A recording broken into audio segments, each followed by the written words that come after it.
Assalamualaikum warahmatullahi wabarakatuh. Kembali lagi di channel Skriptlow. Kali ini saya ingin membahas terkait dengan fenomena yang menarik. Jadi, misalnya saya punya tanah yang luasnya hektaran, total nominalnya mungkin bisa MM-an. Terus statusnya sertifikat hak milik. Lalu datang developer atau PT menawarkan kita, mau nggak menjadi owner atau pemilik daripada sebuah restoran atau rumah sakit atau mall atau tempat hiburan. Otomatis saya bilang, saya nggak ada modal. Terus mereka menjawab, tenang, untuk modal dari kami, tapi syaratnya status kepemilikan tanah ini menjadi milik perusahaan. Tapi kita memegang saham ya, sebagai pemegang saham atau sharehold sebesar 40% misalnya. Otomatis kita memikirkan secara instan, wah lumayan juga nih pendapatannya.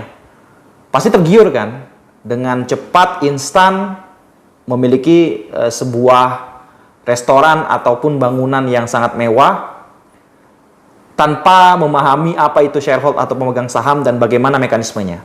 Ini sangat berbahaya dan hati-hati. Katakanlah misalnya proyeknya ini total bisa ratusan miliar, puluhan miliar atau ratusan miliar misalnya.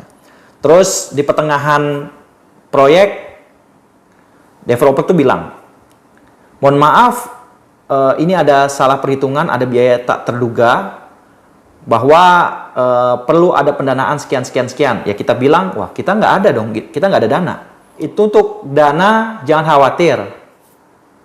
Nanti sahamnya yang Bapak pegang bisa diperjualkan kepada orang lain, investor yang lain.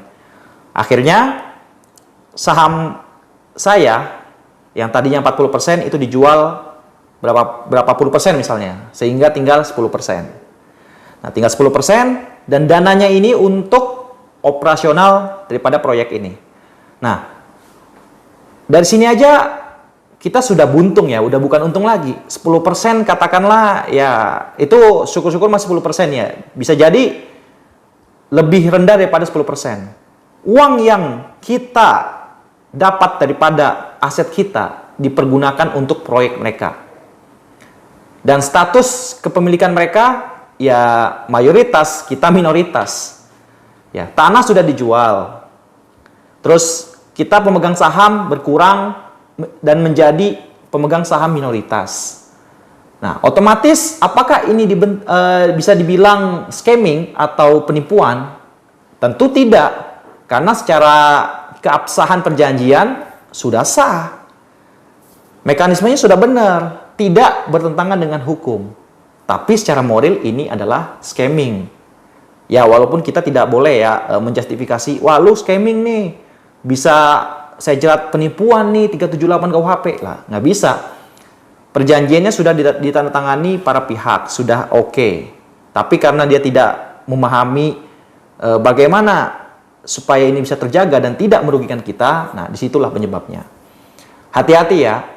Kalau saya pribadi, saya melihat dengan case kayak gini, dia membalik namakan kepemilikan tanahnya menjadi milik mereka, itu sudah sangat resiko besar ya. Syukur-syukur uangnya itu masih bisa kita simpan. Nah, uangnya ini kan diperuntukkan untuk proyek membuat suatu restoran atau rumah sakit atau apa yang misalnya mau digarap. Jadi seperti itu ya. Kalau saya pribadi, bagaimana yang aman? Ya tentu tidak instan ya. Saya tidak mengatakan hal-hal yang instan itu pasti merugikan atau apa.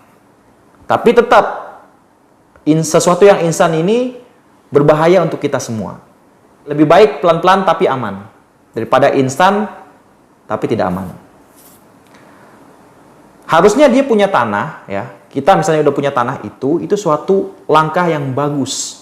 Tinggal membentuk bangunan dan mencari bisnis yang baru. Entah itu pinjaman ke bank atau apapun itu. Dan pasti walaupun jangka waktunya lama untuk merealisasikan proyek tersebut, setidaknya aset dia aman dan tidak dimanfaatkan oleh orang lain. Gitu ya. Lebih baik kalau punya tanah, apalagi statusnya sertifikat hak milik, dijaga baik-baik. Tinggal mau dibuat suatu bangunan yang menghasilkan atau apa, lebih baik pelan-pelan dan berangsur-angsur. Jangan sampai kalian ditawari seperti itu, cepat tergiur, yang pada akhirnya menjerumuskan kita. Saya kira itu saja. Jangan lupa like, komen, dan subscribe channel video ini. Terakhir, wassalamualaikum warahmatullahi wabarakatuh.